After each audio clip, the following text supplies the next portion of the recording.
우리의 삶과 죽음, 기쁨과 고난 가운데 거하시며 세상 모든 것을 주관하신 하나님을 찬양하며 주님께 경배를 드립니다. 주일 예배를 기쁨으로 드릴 수 있도록 성령님께서 우리의 마음을 이끌어 주시니 감사를 드립니다. 믿음으로 아벨은 가인보다 더 나은 제사를 하나님께 드림으로 의로운 자라 하시는 증거를 얻었습니다. 믿음으로 에녹은 죽음을 보지 않고 하나님이 옮기셨으니 하나님을 기쁘시게 하는 자라 말씀하셨습니다. 믿음으로 노아는 아직 보지 못하는 일의 경고를 120년 동안을 준비하여 구원을 얻었습니다. 믿음으로 아브라함은 아무것도 없었으나 유업으로 받을 땅으로 나아갔으며 그의 자녀들은 믿음의 조상의 자녀들이 되었습니다. 믿음으로 사라는 약속하신 하나님이 미쁘신 줄을 알고 순종하였습니다. 많은 믿음의 선진들을 통해 믿음에 대해 말씀하시고 잠깐 동안의 즐거움을 위해 고난을 저버리고 죄를 범하지 않도록 하여 주시기를 기도드립니다. 믿음으로 모세는 부와 권력을 버리고 고난의 길을 택하여 노년의 나이에 40여 년을 고생하며 믿음으로 홍해를 마른 땅같이 건너며 믿음으로 여리고성을 돌았고 먹을 것이 없을 때 믿음으로 기도하여 주님으로부터 귀한 것을 얻었습니다. 믿음이 없이는 하나님을 기쁘시게 하지 못한다는 주님의 말씀을 머릿속으로만이 아닌 가슴에 새기는 것만이 아닌 작은 하나라도 실천하는 행하는 믿음의 사람, 예수님의 사랑을 가지고 이웃을 돌아보고 함께할 수 있게 하여 주옵소서. 그렇지 못한 믿음 적은 자가 되었음을 주님 앞에 머리 숙여 고백합니다. 주님 용서하여 주시옵소서. 우리 죄를 자백하오니 미쁘시고 의로우신 하나님께서 모든 불의에서 저희 죄를 깨끗해 사하여 주시옵소서. 매일의 하나님 안의 만남을 시간에 통해 변화된 삶을 경험하게 하시고 말씀 가운데 깨달음을 주시옵소서. 현재 고난 가운데 인내하게 하시고 인내를 통해 연단하게 하시고 연단을 통해 소망을 갖게 하소서. 보이지 않는 미래를 바라보며 비전을 품는 저희 길가의 교회가 되게 하여 주시옵소서. 진정한 예배가 살아있는 길가의 교회가 되게 하시고 주님이 주인 되는 교회, 믿음의 기도가 쌓이는 교회, 그리고 최고의 찬양을 드리는 교회가 되게 하소서. 말씀이 살아 움직이는 교회, 성도의 사랑이 넘치는 교회, 섬김과 헌신이 기쁨이 되어 열매 맺는 아름다운 교회 되게 하소서. 양들을 지키시고 가르치시는 목자인 목사님께서 성령과 지혜와 총명을 하나님 주셔서 하나님의 말씀을 능력 있게 전하게 해 주시옵소서. 영적 융적으로 강건함으로 늘 붙잡아 주시고 이 나라가 하나님을 경외하며 하나님을 위하여 예배드리는 나라로 주님 인도하여 주시옵소서. 국가를 위해서 기도합니다. 수고하는 많은 정치인, 경제인, 문화 예술인 등 그곳에 있는 하나님의 믿음의 군사들을 붙잡아 주시고 기도가 먼저인 사람들이 되게 하시고 이 나라를 위해 주님의 사랑을 가지고 섬기는 자들이 되게 하옵소서. 오늘 말씀을 전하시는 전수사님에게도 주님 함께하여 주시고 성령 충만함으로 능력의 말씀을 나누며 주님의 기쁨이 되는 귀한 시간 되게 하옵소서. 하나님, 특별히 저희 교회가 이번 여름 학교를 준비하고 있습니다. 우리 여름 교회 학교 또 해외 하나님의 복음을 전하는 선교 사업 모든 일들 가운데 하나님 함께하여 주셔서 은혜롭게 모든 것이 마치게 하여 주시옵소서. 오늘 드리는 예배가 진정한 예배가 되어 하나님의 음성을 듣고 심령의 변화를 얻어 기쁨을 얻게 성령님 내주하여서 우리의 마음을 움직여 주시옵소서. 주님께서 사랑하시는 그런 우리가 되게 하옵소서. 주님 오시는 그날까지 믿음을 경주하여 넘어지더라도 쓰러지지 않고 끝까지 참여하여 승리하는 우리가 되게 하옵소서. 감사를 드리며 예수 그리스도 이름으로 기도하였습니다. 아멘. 43절 마지막 절입니다. 교독하겠습니다. 제가 먼저 읽겠습니다. 예수께서 배를 타시고 다시 맞은편으로 건너가시니 큰 무리가 그에게로 모이거늘 이에 바닷가에 계시더니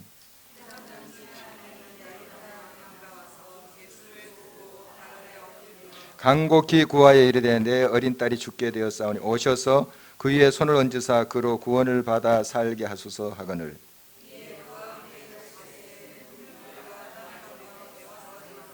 12해를 혈루증으로 알아온 한 여자가 있어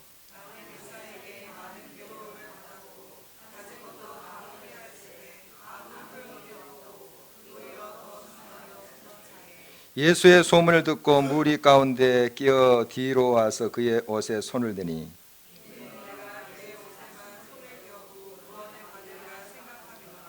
이에 그의 혈루 근원이 곧 마름에 병이 나은 줄을 몸에 깨달으니라.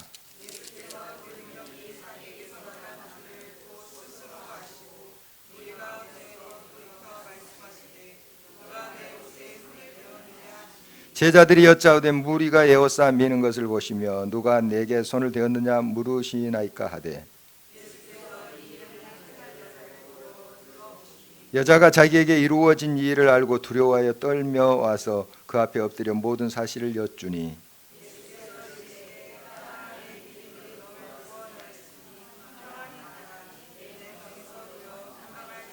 아직 예수께서 말씀하실 때 회당장의 집에서 사람들이 와서 회당장에게 이르되 당신의 딸이 죽었나이다. 어찌하여 선생을 더 괴롭게 하나이까?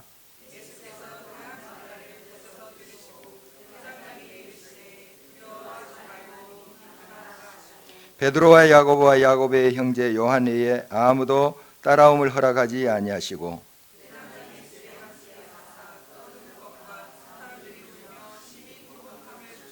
들어가서 그들에게 이르시되 너희가 어찌하여 떠들며 우느냐 이 아이가 죽은 것이 아니라 잔다 하시니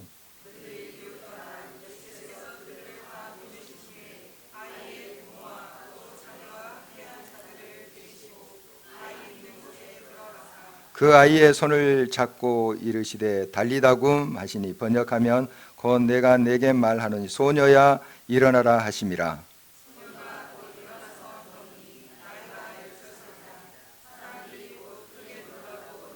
함께요. 예수께서 이 일을 아무도 알지 못하게 하라고 그들을 많이 경계하시고 이에 소녀에게 먹을 것을 주라 하시니라.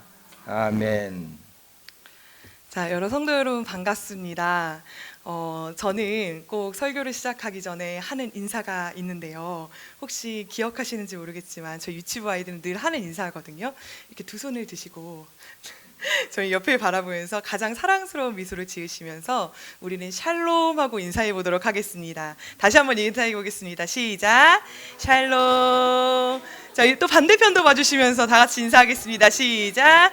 샬롬. 자, 이번엔 뒤에를 바라보시면서 함께 인사하겠습니다. 샬롬.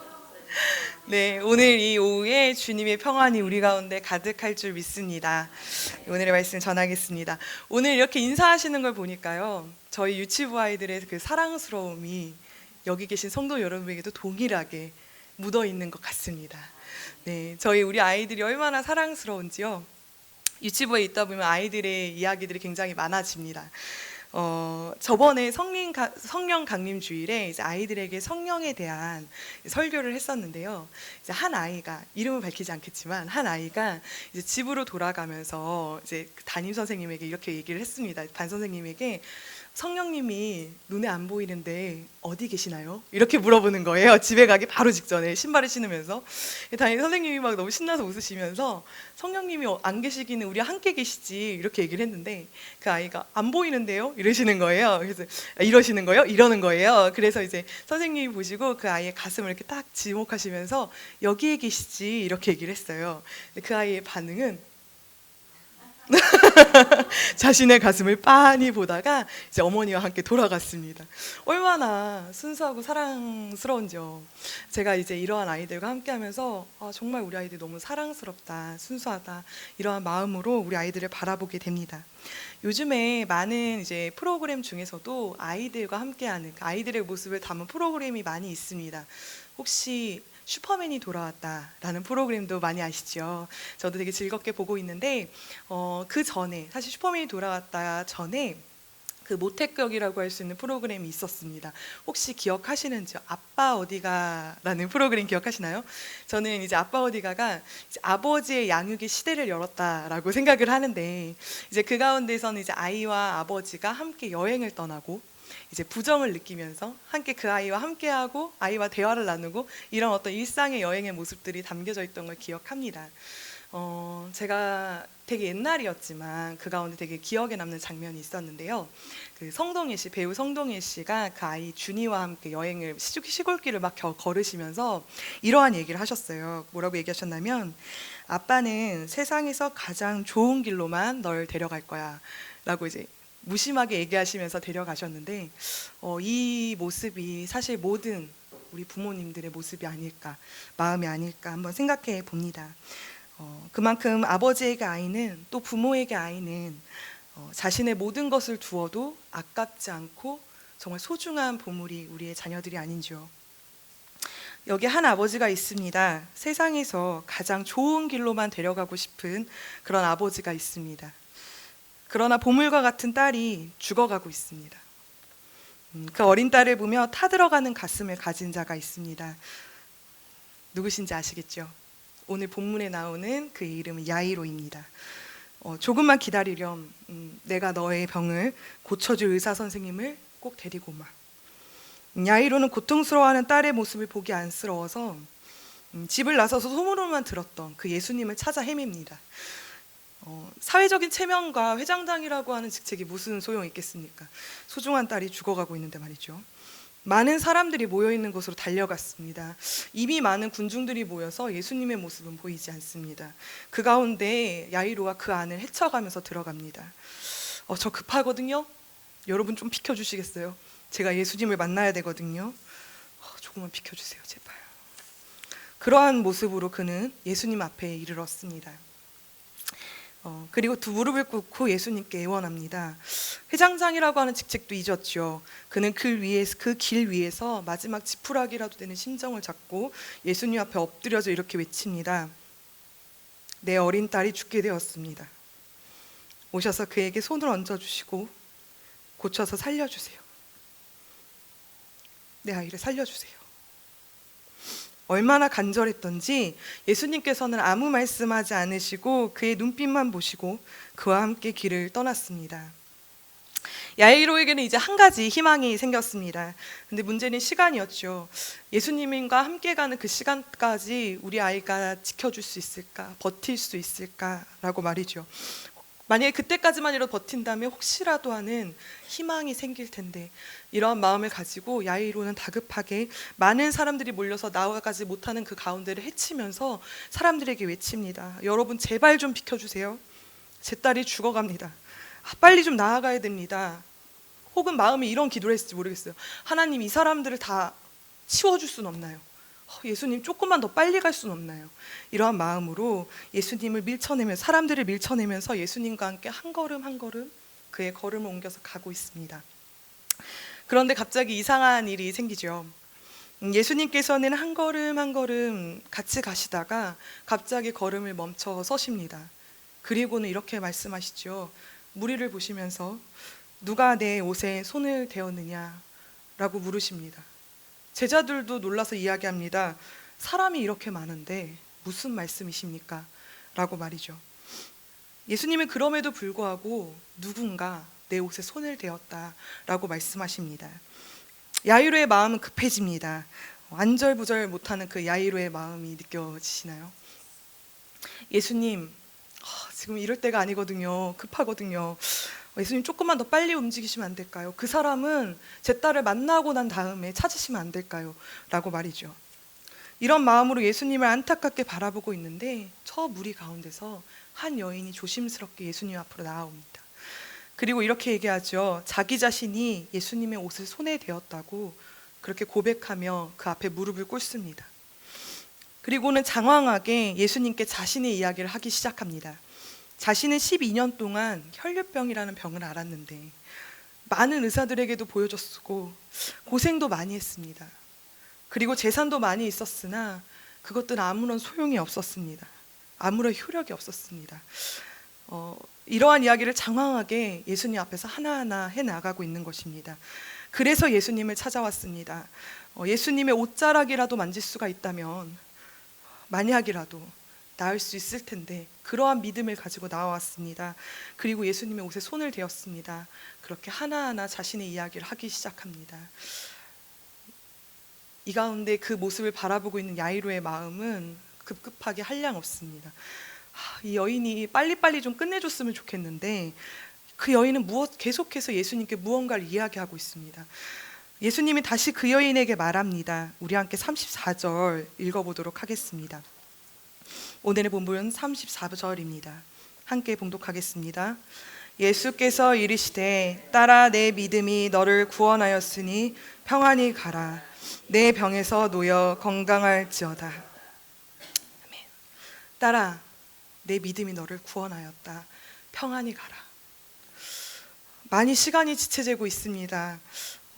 야이로는 다시 마음이 급급해집니다. 주님 진짜 이럴 시간이 없습니다. 지금 제 딸아이가 죽어가고 있습니다. 이제 어서 이 여인과 만남이 끝나셨으면 발길을 옮기시죠 하면서 그러한 마음으로 예수님을 안타깝게 계속해서 바라보고 있습니다. 지금 야이로가 느끼는 예수님은 아마 이런 분이실 것 같습니다. 너무 느리게 움직이시는 예수님. 너무 느리게 움직이셔서 내가 원하는 것을 이루지 못하게 하실 예수님. 그분의 움직임이 너무 느려서 답답한 예수님. 정말 믿어도 될까? 의심되는 예수님. 아마 야이로는 이러한 예수님의 모습을 기대했을 것입니다. 나의 어려운 사정을 이해해 주시고 그래? 그럼 함께 가자 하고 뛰어가 주시는 예수님. 그런데도 예수님은 나를 위해서 뛰어가지 않으시고 도리어 시간을 허비하시면서 나의 문제를 방치하고 계십니다. 이런 주님을 정말 내가 믿을 수 있는 것인가? 오직 나의 문제에만 집중해 주시는 예수님을 원했지만 그래서 다른 사람들이 도움을 요청해도 거절하시고 나의 문제를 해결해 주시는 그런 예수님을 기대했지만 정작 예수님께서는 내 문제가 아니라 다른 여인의 문제에 더 관심을 가지고 계시는 것 같이 보입니다. 왜 내 문제에는 더 신경 써주지 못하실까? 정말 예수님을 믿어도 되는 것인가? 이러한 갈등 속에 있을 때 야이로에게 절망적인 소식이 들려옵니다. 오늘의 본문 35절입니다. 함께 같이 봉독하도록 하겠습니다. 아직 예수께서 말씀하실 때 회당장의 집에서 사람들이 와서 회당장에게 이르되 당신의 딸이 죽었나이다. 어찌하여 선생을 더 괴롭게 하나이까? 당신의 딸이 죽었나이다. 당신의 딸이 죽었습니다. 더 이상 희망이 없구나. 끝이구나. 성도 여러분, 야이로의 절망이 느껴지십니까? 지금 야이로의 절망이 저의 절망 같아서 제가 하나하나 읽기가 너무 힘듭니다.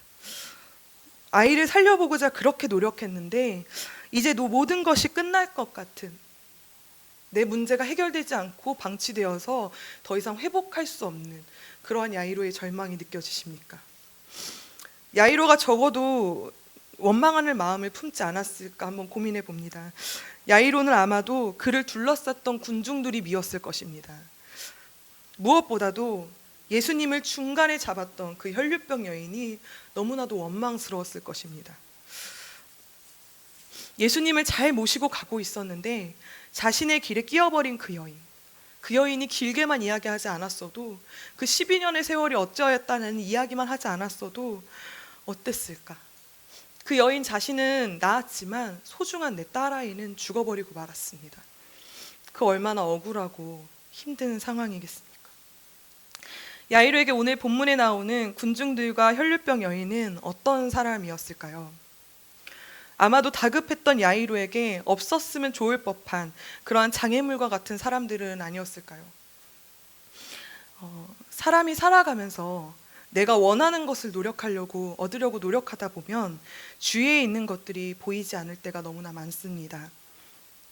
야이로가 원하는 것이 너무나 간절했기 때문에 다른 것을 볼 수 없었던 것 같습니다. 도리어 모든 것을 치워버려야 할 장애물로 생각됐을 수도 있었을지도 모릅니다. 그러나 야이로가 밀쳐내고 비켜달라고 소리쳤던 그 군중들 속에는 야이로보다 더 절박하고 더 힘들었던 사람들이 있었을지 모릅니다. 그들은 야이로가 보기에 군중들이고 무덕이었던 사람들이었지만 그런 예수님께서는 긍휼의 마음으로 한 사람 한 사람 그들을 바라보시며 그 한 사람 한 사람, 그 한 사람 한 사람이 예수님의 소중한 자녀들이었던 것입니다. 오늘 본문은 재미있게도 공간과 시간에 대한 이야기들을 하고 있습니다. 야이로가 예수님을 만났던 공간은 길 위였습니다. 길 위는 어떠한 공간입니까? 누구나 누구의 소유도 없이, 누구의 소유도 아닌 누구나가 자유롭게 왕래할 수 있는 모두의 공간입니다. 그 수많은 사람들이 함께 공존하는 것이 바로 길 위 아니겠습니까? 때때로 우리의 삶 가운데 우리는 함께 공존하면서 살아가지만 우리의 공간은 나만의 공간으로 우리가 생각하면서 살아가고 있지는 않으시죠. 수많은 사람들의 삶의 공간이, 그곳에는 나만을 위한 공간, 나의 필요를 채워주는 공간, 그러한 자리로 우리가 여기면서 살아가고 있지는 않은지요. 오늘 야이로는 이 길 위의 공간은 나를 위한 공간, 나만을 위한 자리이길 바랬을 것입니다. 하지만 예수님의 공간은 나만을 위한 공간이 아닌 모두의 공간으로 우리의 자리를 확장시키십니다. 오늘 본문은 또한 12년이라는 시간에 대해서 이야기하고 있습니다. 마가복음에는 자세하게 설명되고 있지 않지만 누가복음에서 동일한 야이로의 이야기에 보면 자신의 딸을 야이로가 이렇게 소개합니다. 12살 된 외딸이라고 소개합니다. 하나밖에 없는 소중한 딸. 12년이라는 공통된 시간은 야이로가 사랑하는 딸아이와 함께 너무나 행복했을 그런 귀한 시간이었을 것입니다.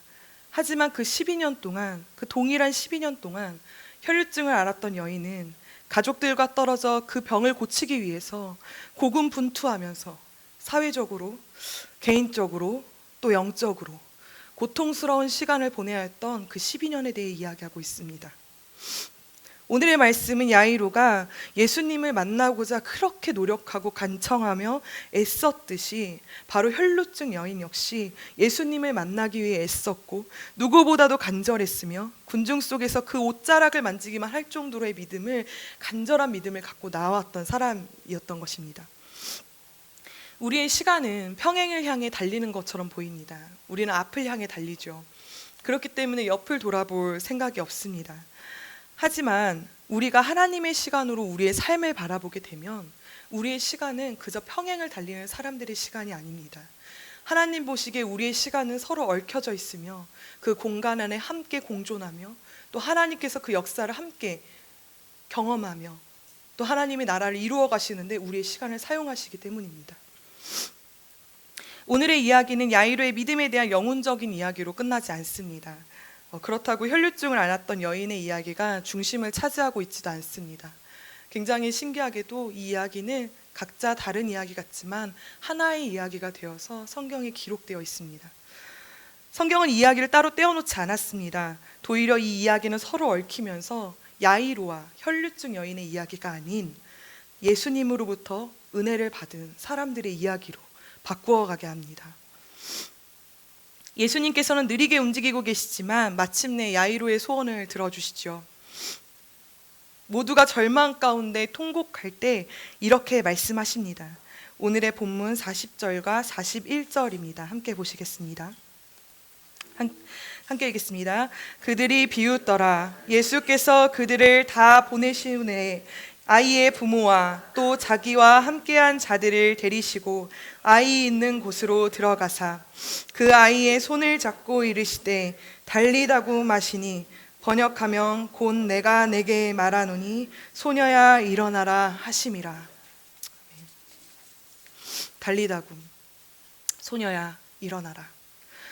야이로의 딸을 다시 사망에서 생명으로 살려내셨습니다. 혈류증을 앓았던 여인도 나음을 입었습니다. 야이로의 딸도 나음을 입었지요. 목숨을 구하며 무릎을 꿇고 구원해달라고 애원했던 삶이 위로와 격려를 얻게 되었습니다. 사회적으로, 개인적으로, 또한 영적으로 갈급해야 했던 삶이 평안을, 샬롬을 선포받았습니다. 모든 것이 다 하나님의 은혜로 된 것입니다.